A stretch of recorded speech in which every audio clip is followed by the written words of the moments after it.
Hey, what's up, guys? This is Where's That Rascally Rob video style. Check it out. Can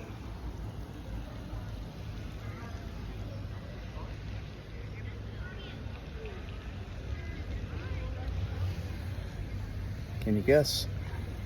Some people have been saying that I've been making it a little bit too easy for everyone. Well, I'm going to make this even easier. I'm in Przemyśl, Poland. Those of you who have been following the show for a few years may remember or may recall that Przemyśl, Poland is the last stop before crossing the Ukrainian border, which, if all goes well, I'll be doing tomorrow. Unfortunately, I'll be going into Ukraine at a really bad time because not only has Russia increased their attacks on Ukrainian civilians and infrastructure dramatically since Donald Trump's election, and even more since his inauguration. Today it was announced that Trump is pulling all military aid, all key military aid to Ukraine, including crucial Patriot missile defense systems. Now today I received an email from someone that showed Trump trying to fake some empathy with a Ukrainian journalist who I think was reporting, and asked him a question, and he feigned sympathy for her and said that he would be sending hopefully some anti-defense missiles, Patriot systems, because she was asking him about that. Well, now we have our answer. He's not sending them. However, he is sending them to Israel. There we go. Israel, yes. Ukraine, no. So this isn't the first time that Trump has kneecapped Ukraine, of course. He's been kneecapping them all along, if you're keeping track. I'll just go back to 2024, when for 6 months, when Trump wasn't even elected president, that he was out of power, but the MAGA Republicans still were able to block aid for Ukraine, military aid for Ukraine, and humanitarian aid for 6 brutal months. And it cost Ukraine a lot of momentum, a lot of soldiers, a lot of lives lost, and to me was unforgivable. But it wasn't unforgivable to everybody. There were some people who are quote-unquote supporters for Ukraine, and they thought Trump would be peace through strength, that he would be able to best handle Vladimir Putin. And now we're seeing how that's bearing out, as since the election and since the inauguration, the attacks on civilians is at an all-time high. All-time high. Not only that, of course, we have the disastrous meeting at the White House with President Zelensky. We have the fact that he pulled intelligence sharing shortly after that, being the petulant man that he is.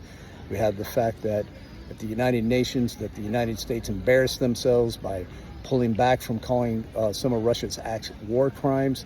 We have the fact that he defunded the organization that is keeping up with war crimes, so it's going to make it more difficult to prosecute Russians. I wonder why he did that.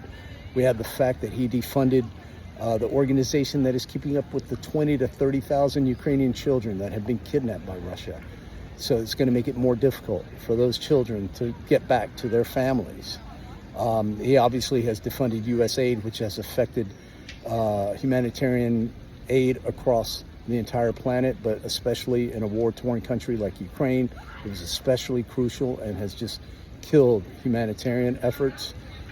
He had Marco Rubio call Russia on Great Russia Day or Great Patriots Day or whatever the mythology they try to tell themselves about World War II, where they saved the world in a war that they started, by the way, with Germany in 1939 when they invaded this place, Poland. Marco Rubio called and sucked up to Russia, trying to normalize relations. Trump said 5 weeks ago, he said within 2 weeks we're going to put more sanctions on Russia. Instead, what has he done? He's actually loosened sanctions on Russia. He slowly but surely is starting to normalize relations with Russia, and all the time kneecapping Ukraine. Now, I'll let you draw your own conclusions as to why he's doing that, but what I will tell you is that it's not going to stop me from going to Ukraine. Just because the United States and my government has abandoned this country doesn't mean that I'm going to abandon my friends in this country. Now, I'm not happy about it. I'm not happy that they're abandoning them. I'm not happy that there are going to be more drones and missiles that are going to hit their target now. Who would be? This is not something that I want to do. This isn't a pleasure cruise, man. This is not something that I look forward to. I get what I get out of this I get fulfillment because I'm doing something to help people that I know and love. But I would much rather be doing anything but this. But I do this because I have to, because I need to. And so to go under these conditions is just your own government.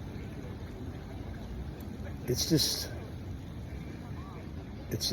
mind-blowing, you know? And to think that there are many Americans who have gone there and given their lives for freedom for Ukraine, and then to have this man so callously just pull aid like that.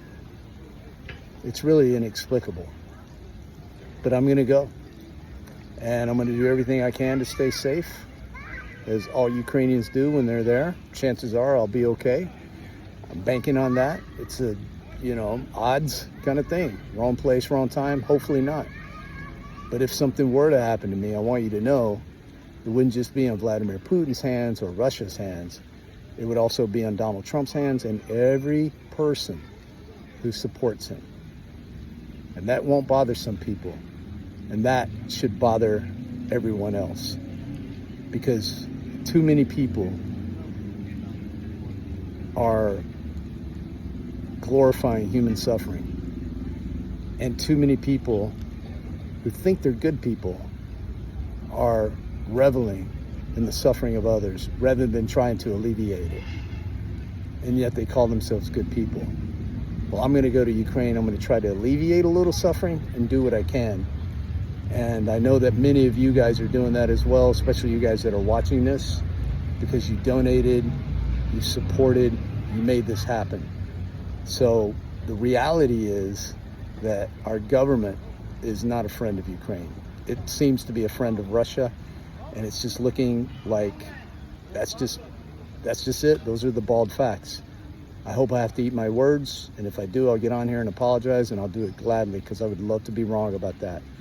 But those of you who voted for Trump, this is what you get. And this is what we all get because of your stupidity.